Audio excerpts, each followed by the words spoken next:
एक दिन हजरत मोहम्मद सल्लल्लाहु अलैहि वसल्लम जंगल के पास से गुजर रहे थे। तभी उन्होंने देखा कि एक यहूदी ने एक हिरण को बांध रखा है।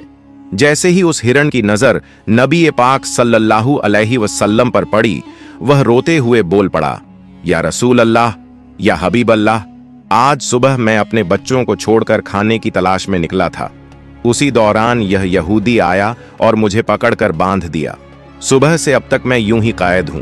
या रसूल अल्लाह सल्लल्लाहु अलैहि वसल्लम, मेरे छोटे छोटे बच्चे हैं। सुबह से मैंने उन्हें दूध नहीं पिलाया। वह मुझे ना पाकर परेशान हो गए होंगे। शायद उनका गला दूध ना मिलने की वजह से सूख गया होगा। या रसूल अल्लाह सल्लल्लाहु अलैहि वसल्लम, मेरी आपसे इल्तिजा है कि आप मेरी मदद करें। मुझे मेरे बच्चों से मिलने और उन्हें दूध पिलाने की इजाजत दिला दें। हिरण्य की दर्द भरी गुजारिश सुनकर हजरत मोहम्मद सल्लल्लाहु अलैहि वसल्लम की आंखों से आंसू छलक पड़े। आपने उस यहूदी से फरमाया, ऐ यहूदी, तुमने इस मासूम हिरण्य को क्यों बांध रखा है? यहूदी ने जवाब दिया, मैंने इसका शिकार किया है। जंगल के जानवरों का शिकार करना जायज है, इसलिए इसे बांधा है। नबी अकरम सल्लल्लाहु अलैहि वसल्लम ने फरमाया, क्या तुम नहीं देख रहे कि यह एक मां है? इसके थन दूध से भरे हुए हैं। यह अपने बच्चों को दूध ना पिला पाने की वजह से परेशान है। इसे छोड़ दो ताकि यह अपने बच्चों को देख सके और उन्हें दूध पिला सके। यहूदी ने कहा, मैंने इसे बड़ी मेहनत से पकड़ा है, अब तुम्हारी बात मानकर इसे क्यों छोड़ दूं? हजरत मोहम्मद सल्लल्लाहु अलैहि वसल्लम ने नरमी से समझाते हुए फरमाया, इस मां हिरण को एक बार अपने बच्चों के पास जाने दो। वह उन्हें दूध पिलाकर और मिलकर वापस तुम्हारे पास लौट आएगी। यहूदी ने तंज से कहा, बांधा हुआ जानवर आज तक वापस आया है? क्या ऐसी कोई मिसाल है? अगर मैं इसे छोड़ दूं तो यह कभी नहीं लौटेगा। जब नबी पाक सल्लल्लाहु अलैहि वसल्लम ने देखा कि यहूदी किसी भी तरह से हिरण को छोड़ने के लिए तैयार नहीं है, तो आपने फरमाया, ऐ यहूदी, इस हिरण को आजाद कर दो। इसके बदले तुम मुझे बांध लो। अगर यह वापस ना लौटे तो तुम मुझे उम्र भर कैद में रख सकते हो। यहूदी ने कहा, ठीक है, एक शर्त पर मैं इसे छोड़ रहा हूं। अगर यह वापस ना आए तो मैं तुम्हें उम्र भर के लिए कैद कर लूंगा। आखिरकार यहूदी ने हिरण को छोड़ दिया और हजरत मोहम्मद सल्लल्लाहु अलैहि वसल्लम को बांध दिया। आजाद होते ही हिरण तेजी से जंगल की तरफ भाग गया। यहूदी दिल ही दिल में हंसते हुए सोचने लगा, हिरण अब कभी लौट कर नहीं आएगा। इस आदमी को मैं हमेशा के लिए कैद में रखूंगा। इससे बड़ा बेवकूफ मैंने पूरी दुनिया में नहीं देखा। एक जंगल के जानवर के लिए इसने अपनी जिंदगी दांव पर लगा दी। हिरण तेजी से अपने बच्चों के पास पहुंचा। बच्चों ने उसे देखकर हैरानी से पूछा, अम्मा, आप सुबह से कहां थीं? हम आपका इंतजार करते करते थक गए। बिना दूध के हमारा गला सूख गया है। क्या हो गया है कि आप हमें छोड़कर चली गई थीं? मां हिरण ने बच्चों को समझाते हुए कहा, मेरे प्यारे बच्चों, आज सुबह जब मैं तुम्हारे लिए खाने की तलाश में निकली थी तो एक यहूदी ने मुझे पकड़ लिया। वह मुझे बांध कर ले गया। फिर अल्लाह के प्यारे नबी सल्लल्लाहु अलैहि वसल्लम उस रास्ते से गुजरे। मैंने उनसे तुम्हारी हालत के बारे में कहा और उनसे मदद की गुहार लगाई। हिरण ने आगे कहा, नबी करीम सल्लल्लाहु अलैहि वसल्लम ने मेरी मदद करने के लिए खुद को उस यहूदी के पास गिरवी रख दिया ताकि मैं तुमसे आखिरी बार मिल सकूं। अब मुझे वापस लौटकर जाना होगा क्योंकि मैंने वादा किया है कि मैं जरूर लौटूंगी। मां हिरण ने अपने बच्चों से कहा, मेरे प्यारे बच्चों, वह नरदिल यहूदी अल्लाह के प्यारे नबी सल्लल्लाहु अलैहि वसल्लम को बांध कर रखे हुए है। इसलिए तुम जल्दी से मेरा दूध पी लो। मुझे वापस जाना होगा। मैं अपने नबी को तकलीफा में नहीं छोड़ सकती। जब हिरण के बच्चों ने यह सुना कि उनकी मां नबी करीम सल्लल्लाहु अलैहि वसल्लम को यहूदी के पास गिरवी रखकर सिर्फ उनसे मिलने और दूध पिलाने आई है, तो वो रोते हुए बोले, अम्मा, आप कैसे सोच सकती हैं कि हम उस नबी के रहते हुए आपका दूध पिएंगे जिन्हें यहूदी ने कैद कर रखा है? नहीं, हम आपका दूध नहीं पी सकते।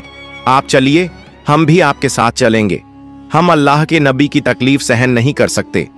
उसके बाद मां हिरण अपने बच्चों के साथ नबी करीम सल्लल्लाहु अलैहि वसल्लम के पास लौटने के लिए चल पड़ी। दूसरी तरफ जब हिरण के लौटने में थोड़ी देर हुई तो वह यहूदी तंज करते हुए नबी करीम सल्लल्लाहु अलैहि वसल्लम से कहने लगा, तुमसे ज्यादा बेवकूफ इंसान मैंने इस दुनिया में कभी नहीं देखा। एक जंगल के हरण के लिए तुमने खुद को मेरे पास गिरवी रख दिया। क्या तुम वाकई सोचते हो कि वह हरण वापस आएगा? कयामत तक वह हरण लौट कर नहीं आएगा और कयामत तक तुम मेरी कैद में रहोगे। यह सुनकर नबी करीम सल्लल्लाहु अलैहि वसल्लम ने बड़ी नरमी से कहा, ऐ यहूदी, थोड़ा सब्र करो, वह हरण जरूर लौट कर आएगा। अल्लाह की मर्जी से वह तुम्हारे पास वापस आ जाएगा। यहूदी हंसते हुए बोला, ऐ मोहम्मद, अपनी इन अलौकिक कल्पनाओं को छोड़ दो। मैं पूरे यकीन के साथ कह सकता हूं कि वह हरण कयामत तक वापस नहीं लौटेगी। इस तरह कुछ समय और बीत गया। यहूदी मन ही मन सोचने लगा, मोहम्मद को बंधक बनाकर मैं इसके साथियों से बहुत सारा धन वसूल करूंगा। क्या कभी कोई हरण इंसान की ममता के कारण लौट कर आया है? थोड़ी देर और बीतने के बाद यहूदी ने देखा कि न सिर्फ हरण लौट कर आ रही है, बल्कि उसके साथ उसके बच्चे भी हैं। यह देखकर वह हैरान रह गया। फिर नबी करीम सल्लल्लाहु अलैहि वसल्लम ने हरण से पूछा, ऐ हरण, तूने अपने बच्चों को साथ क्यों लाया? वादा तो यह था कि तू अकेले लौटेगी। मां हरण ने जवाब दिया, या रसूल अल्लाह, जब मैं अपने बच्चों के पास पहुंची और उन्हें बताया कि अल्लाह के प्यारे नबी सल्लल्लाहु अलैहि वसल्लम ने खुद को एक यहूदी के पास गिरवी रख दिया ताकि मैं तुमसे आखिरी बार मिल सकूं और तुम्हें दूध पिला सकूं, तो मेरे बच्चों ने रोते हुए कहा, अम्मा, आप कैसे सोच सकती हैं कि हम अल्लाह के नबी को बंधन में छोड़कर आपका दूध पिएंगे? नहीं, हम ऐसा कभी नहीं कर सकते। उसके बाद मेरे बच्चे भी मेरे साथ चल पड़े। मां हरण ने आगे कहा, अगर मेरी वजह से आपको किसी तरह की तकलीफ हुई हो तो मुझे माफ कर दीजिए। मैंने जाने अनजाने आपको परेशानी दी। फिर नबी करीम सल्लल्लाहु अलैहि वसल्लम ने यहूदी की तरफ देखा और फरमाया, ऐ यहूदी, देखो, तुम्हारा हरण लौट आया है। वह अकेला नहीं आया, बल्कि अपने बच्चों को भी साथ लेकर आया है। अब तुम इनका जो चाहो इस्तेमाल कर सकते हो। और एक बात याद रखो, मैं केवल इंसानों का नबी नहीं हूं, मैं जंगल के जानवरों, परिंदों और पूरी कायनात का नबी हूं। यह बात कहकर जब नबी करीम सल्लल्लाहु अलैहि वसल्लम जाने लगे तो वह यहूदी पीछे से पुकारते हुए बोला, या रसूल अल्लाह, या हबीब अल्लाह, वह हरण जो आपकी ममता में वापस लौट आया, मैं समझ गया कि आप अल्लाह के सच्चे नबी हैं। या रसूल अल्लाह, मुझे अपने हाथों से कलमा पढ़ाकर मुसलमान बना दीजिए। मुझे अब उस हरण की कोई जरूरत नहीं है। मैं उसे आपको सौंपता हूं और आपकी सेवा में अपनी जिंदगी गुजारना चाहता हूं। इसके बाद वह यहूदी नबी करीम सल्लल्लाहु अलैहि वसल्लम के हाथों पर कलमा पढ़कर मुसलमान हो गया। सुभान अल्लाह। एक और वाकया। एक दिन नबी करीम सल्लल्लाहु अलैहि वसल्लम अपने सहाबा के साथ एक मजलिस में तशरीफ फरमा थे। उसी वक्त एक गरीब बदू देहाती वहां आया। उसके हाथ में एक गोह गिरगिट घोसाप था जिसे उसने पकड़ा हुआ था। उसने सहाबा की तरफ इशारा करते हुए पूछा, यह शख्स कौन है? सहाबा ने जवाब दिया, यह अल्लाह के रसूल हैं, यह तमाम जहान के लिए नबी हैं। बदू ने कहा, मैं लात और उज्जा की कसम खाकर कहता हूं कि मैं इन्हें नबी नहीं मानता, लेकिन अगर मेरे हाथ में जो गोह है, अगर यह गिरगिट आपकी नबूवत की गवाही दे दे तो मैं आपको नबी मान लूंगा। उस बदुईन ने नबी करीम सल्लल्लाहु अलैहि वसल्लम की तरफ देखते हुए कहा, ऐ मोहम्मद, जब तक यह गिरगिट घोसाप आपकी नबूवत को नहीं मानेगा, मैं भी आपको नबी नहीं मानूंगा। नबी करीम सल्लल्लाहु अलैहि वसल्लम ने मुस्कुराकर उस बदुईन से फरमाया, ऐ बदुईन, सच्ची बात बताओ, अगर यह गिरगिट तुम्हारी बात मानकर मेरी नबूवत की गवाही दे दे तो क्या तुम यकीनन मुझ पर ईमान लाओगे? बदुईन ने जवाब दिया, अगर यह वाकई हुआ तो मैं निस्संदेह आपको नबी मान लूंगा और आप पर ईमान ले आऊंगा। तब अल्लाह के रसूल सल्लल्लाहु अलैहि वसल्लम ने फरमाया, तो फिर तुम इस गिरगिट को छोड़ दो। बदुईन ने हुक्म के मुताबिक गिरगिट को छोड़ दिया। फिर नबी करीम सल्लल्लाहु अलैहि वसल्लम ने गिरगिट को पुकारा, ऐ गिरगिट, हमारे पास आ और जवाब दे। जैसे ही नबी करीम ने गिरगिट को पुकारा, वह गिरगिट सबकी समझ में आने वाली शुद्ध अरबी जबान में बोलने लगा, लब्बैक या रसूल अल्लाह, मैं आपकी सेवा में हाजिर हूं और आपकी मदद के लिए उपस्थित हूं।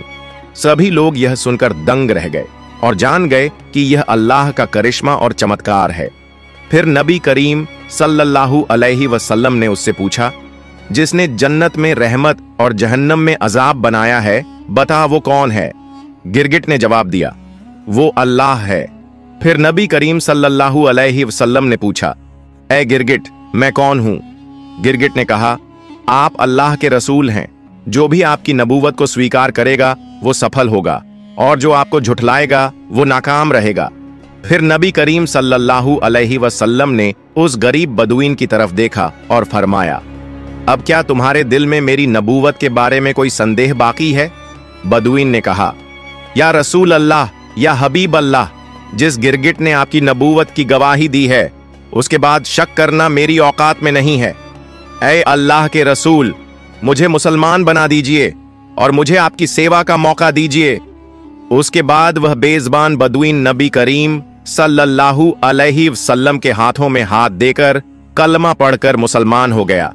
सुभान अल्लाह। एक दिन अब्बू जहल, अली आईबीएन मुगीरा और अकरमा आईबीएन अब्बू जहल जैसे काफिरों ने नबी करीम सल्लल्लाहु अलैहि वसल्लम से कहा, ए मोहम्मद, जो चांद आकाश में दिखाई दे रहा है, अगर तुम उसे 2 टुकड़ों में बांटकर दिखा सको तो हम तुम्हारे ऊपर ईमान लाएंगे और इस्लाम को स्वीकार कर लेंगे। अगर तुम उसे 2 टुकड़ों में बांटकर दिखा सको तो हम तुम्हारे ऊपर ईमान लाएंगे और इस्लाम धर्म स्वीकार कर लेंगे। तब नबी ए अकरम सल्लल्लाहु अलैहि वसल्लम ने उनसे पूछा, अगर मैं सच में आसमान के चांद को 2 टुकड़ों में बांटकर दिखा दूं तो क्या तुम मुझ पर ईमान लाओगे और अल्लाह को अपना रब मानोगे? उन्होंने कहा, पहले हमें चांद को 4 टुकड़ों में बांटकर दिखाओ। अगर तुम ये कर सको तो हम निश्चित ही तुम पर ईमान लाएंगे, अल्लाह को अपना रब मानेंगे और तुम्हें नबी के तौर पर स्वीकार करेंगे। तब नबी ए पाक सल्लल्लाहु अलैहि वसल्लम ने अपने रब अल्लाह रब्बुल आलमीन से दुआ की, ऐ अल्लाह, तू आसमान के चांद को 2 टुकड़ों में बांट दे। फिर अल्लाह ने अपने महबूब की दुआ कबूल कर ली। नबी ए अकरम सल्लल्लाहु अलैहि वसल्लम ने अपनी उंगली से चांद की तरफ इशारा किया और एक ही पल में चांद 2 टुकड़ों में बांट गया। चांद के दोनों टुकड़े इतने दूर दूर हो गए कि उनके बीच में हीरा पर्वत, माउंटेन ऑफ हीरा, नजर आने लगा। ये मंजर काफिरों ने अपनी आंखों से देखा। फिर नबी ए करीम सल्लल्लाहु अलैहि वसल्लम ने उनका नाम ले लेकर पुकारा, ऐ अबू जहल, तुम गवाह बनो। ऐ अली इब्ने मुगीरा, तुम गवाह बनो। ऐ राज इब्न आयल, तुम गवाह बनो। मैंने तुम्हारी शर्त के मुताबिक आसमान के चांद को 2 टुकड़ों में बांट दिया है। अब तुम लोग अपनी बात निभाओ, अल्लाह को रब मानो और मुझे नबी के तौर पर स्वीकार करो। मगर काफिर हंसते हुए कहने लगे, ओ मोहम्मद, अब तक हम ये समझते थे कि तुम्हारे पास सिर्फ इस धरती की चीजों पर जादू करने की ताकत है, लेकिन अब तो हम देख रहे हैं कि तुम आसमान के चांद पर भी जादू कर सकते हो। तुम्हारी तरह इतना बड़ा जादूगर हमने कभी नहीं देखा। और याद रखो, हम कभी किसी जादूगर को नबी नहीं मान सकते। हकीकत ये थी कि अल्लाह रब्बुल आलमीन ने उनके नसीब में ईमान का तोहफा लिखा ही नहीं था, इसलिए वो इतने बड़े चमत्कार को देखकर भी इस्लाम को स्वीकार न कर सके।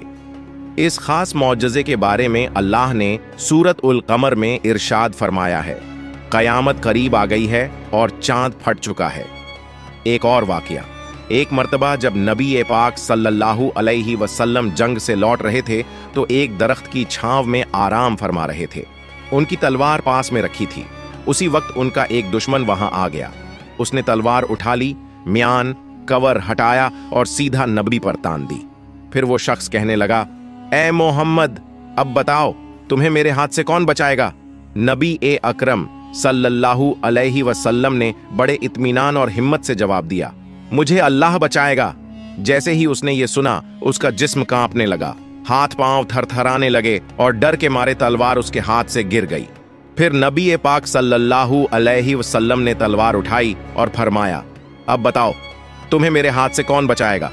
अब वो शख्स कांपते हुए कहने लगा, अगर कोई इज्जतदार शख्स मेरी जान बख्श सकता है तो वही बचा सकता है। इस पर नबी ने फरमाया, जा, मैं तुम्हें माफ करता हूं और तुझे कोई नुकसान नहीं पहुंचाऊंगा। रसूलुल्लाह सल्लल्लाहु अलैहि वसल्लम की इस रहमत और अजीम इंसानियत को देखकर वो शख्स हैरान रह गया। वो अपने कबीले के पास लौट गया और कहने लगा, मैं ऐसे इंसान से मिला हूं जिसकी शफकत और बड़प्पन की कोई मिसाल नहीं है। ऐ मेरी कौम, आज से मैं तुमसे अलग हो रहा हूं। अब मैं उस शख्स के लिए अपनी जान भी कुर्बान कर सकता हूं। फिर वो शख्स नबी पाक सल्लल्लाहु अलैहि वसल्लम के पास वापस आया और अर्ज किया, या रसूलुल्लाह, मुझे मुसलमान बना दीजिए और मुझे आपके कदमों में सेवा करने का मौका दीजिए। फिर नबी अकरम सल्लल्लाहु अलैहि वसल्लम ने उसे कलमा पढ़ाया और वो शख्स मुसलमान हो गया। सुभान अल्लाह। प्यारे दोस्तों, एक दफा का जिक्र है, जब इस्लाम की दावत मदीना मुनव्वरा तक पहुंची तो सुमामा नाम का शख्स हजरत मोहम्मद सल्लल्लाहु अलैहि वसल्लम का बहुत बड़ा दुश्मन बन गया। उसने मुसलमानों को बहुत तकलीफें दी और इस्लाम को रोकने की बहुत कोशिशें की, लेकिन एक दिन वो मुसलमानों के हाथों गिरफ्तार हो गया। मुसलमानों ने उसे मदीना मुनव्वरा लाकर मस्जिद नबवी के एक स्तंभ से बांध दिया। रसूलुल्लाह सल्लल्लाहु अलैहि वसल्लम जब उसे बांधा हुआ देखकर पास आए तो फरमाया, अब तुम हमारे कब्जे में हो, बताओ तुम्हारे साथ क्या सुलूक किया जाए। सुमामा ने जवाब दिया, अगर आप मुझे कत्ल कर दें तो मैं वाकई इस सजा का हकदार हूं। अगर एहसान करके छोड़ दें तो मैं उस एहसान का शुक्र अदा करूंगा, और अगर आप फिदया माल लेना चाहें तो वो भी मैं देने को तैयार हूं। रसूलुल्लाह सल्लल्लाहु अलैहि वसल्लम ये सुनकर चले गए। दूसरे दिन फिर वही सवाल और वही जवाब। तीसरे दिन भी जब यही बातचीत हुई तो आपने सुमामा को माफ करके आजाद कर दिया। इस हुस्न अखलाक का सुमामा पर गहरा असर हुआ। वो मदीना के एक बाग में गया, नहाया और फिर वापस मस्जिद में आया। उस वक्त रसूलुल्लाह सल्लल्लाहु अलैहि वसल्लम मस्जिद में तशरीफ फरमा थे। सुमामा ने आकर कहा, ऐ मोहम्मद सल्लल्लाहु अलैहि वसल्लम, अब आपकी जात, आपका दीन और आपका शहर मुझे इस पूरी दुनिया में सबसे ज्यादा अजीज है। फिर उसने कलमा शहादत पढ़ा और इस्लाम कबूल कर लिया। उसने कहा, या रसूलुल्लाह, मैं उम्रा अदा करने जा रहा था, लेकिन आपके सहाबियों ने मुझे रास्ते में गिरफ्तार कर लिया। रसूलुल्लाह सल्लल्लाहु अलैहि वसल्लम ने उन्हें उम्रा पूरा करने की इजाजत दी। जब सुमामा मक्का पहुंचे तो कुफ्फार मक्का कहने लगे, सुमामा बेदीन हो गया। सुमामा ने कहा, नहीं, मैं बेदीन नहीं हुआ, बल्कि मैंने इस्लाम कबूल कर लिया है। अब याद रखो, जब तक रसूलुल्लाह सल्लल्लाहु अलैहि वसल्लम इजाजत नहीं देंगे, यमामा से मक्का को अनाज का एक दाना भी नहीं मिलेगा। सुमामा यमामा के रहने वाले थे और मक्का वालों का गुजारा उसी अनाज पर था। जब उन्होंने यमामा से अनाज रुकवा दिया तो मक्का वालों को बहुत मुश्किलें होने लगीं। अहले मक्का ने रसूलुल्लाह सल्लल्लाहु अलैहि वसल्लम से इस बात की शिकायत की। तब आपने हजरत सुमामा को हुक्म दिया कि अब दोबारा अनाज भेजना शुरू कर दो, और फिर उन्होंने ऐसा ही किया। एक और वाकया सुनिए। एक सहाबी ने रसूलुल्लाह सल्लल्लाहु अलैहि वसल्लम की खिदमत में हाजिर होकर अर्ज किया, या रसूलुल्लाह, जब आप हमारे सामने होते हैं तो दिलों में आपकी मोहब्बत लहरें मारती है। हम आपकी जियारत करके अपनी आंखों को ठंडक पहुंचाते हैं, लेकिन जन्नत में तो आप ऊंचे दर्जे में होंगे और हम निचले दर्जे में। अगर वहां आपकी जियारत न हो सकी तो हमें जन्नत का क्या लुत्फ मिलेगा। इसी वक्त जिब्रील अलैहिस्सलाम हाजिर हुए और खुशखबरी दी। रसूलुल्लाह सल्लल्लाहु अलैहि वसल्लम ने उस सहाबी को बुलाया और फरमाया, आदमी उसी के साथ होगा जिससे वो मोहब्बत करता है। सहाबा किराम कहते हैं, ईमान लाने के बाद हमें किसी और बात से उतनी खुशी नहीं हुई जितनी इस हदीस से हुई, क्योंकि अब हमें यकीन हो गया कि आखिरत में हमें हजरत मोहम्मद सल्लल्लाहु अलैहि वसल्लम का साथ मिलेगा। प्यारे दोस्तों, अगर आपको ये वीडियो पसंद आई हो तो इसे लाइक करें, चैनल को सब्सक्राइब करें और मिलते हैं अगली वीडियो में। फई अमानिल्लाह।